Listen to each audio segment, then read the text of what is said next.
I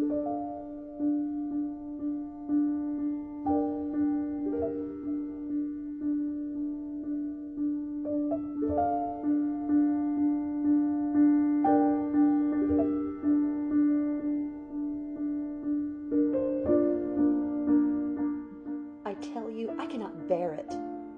I shall do something desperate if this life is not changed soon. It gets worse and worse, and I often feel as if I'd gladly sell my soul to Satan for a year of freedom. An impetuous young boy spoke, and the most intense desire gave force to her passionate words. As the girl glanced despairingly about the dreary room, like a caged creature on the point of breaking loose. Books lined the walls, loaded the tables, and lay piled about the weird, withered old man who was her sole companion. He sat in a low, wheeled chair from which his paralyzed limbs would not allow him to stir without help. His face was worn by passion and wasted by disease, but his eyes were all alive and possessed an uncanny brilliancy which contrasted strangely with the immobility of his other features. Fixing these cold, keen eyes on the agitated face of the girl, he answered with harsh brevity, "Go when and where you like. I have no desire to keep you."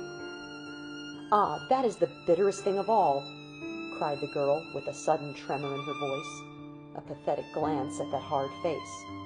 "If you loved me, this dull house would be pleasant to me, this lonely life not only endurable but happy. The knowledge that you care nothing for me makes me wretched. I've tried, God knows I have, to do my duty for Papa's sake, but you are relentless and will neither forgive nor forget. You say, 'Go,' but where can I go? A girl, young, penniless, and alone? You do not really mean it, grandfather." "I never say what I do not mean. Do as you choose, go or stay, but let me have no more scenes. I'm tired of them." And he took up his book as if the subject was ended.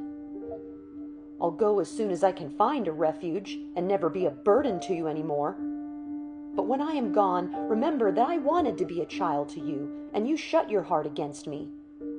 Some day you'll feel the need of love and regret that you threw mine away. Then send for me, grandfather, and wherever I am, I'll come back and prove that I can forgive." A sob choked the indignant voice, but the girl shed no tears and turned to leave the room with a proud step. The sight of a stranger pausing on the threshold arrested her, and she stood regarding him without a word. He looked at her an instant, for the effect of the graceful, girlish figure, with pale, passionate face and dark eyes full of sorrow, pride, and resolution, was wonderfully enhanced by the gloom of the great room, the presence of the sinister old man, and glimpses of a gathering storm in the red autumn sky.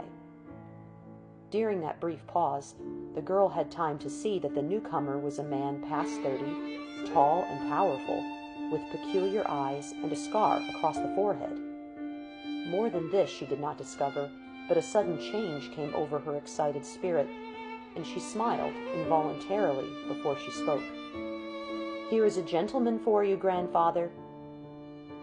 The old man looked up sharply, threw down his book with an air of satisfaction, and stretched his hand to the stranger, saying bluntly, "Speak of Satan and he appears. Welcome, Tempest."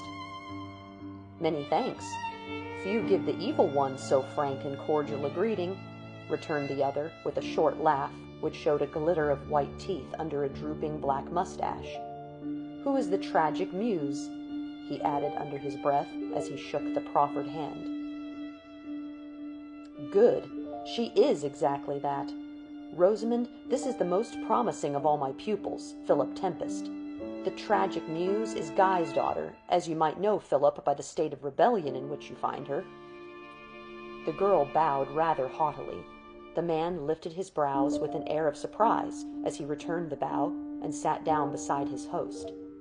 "Ring for lights and take yourself away," commanded the old man, and Rosamond vanished from the room, leaving it the darker for her absence.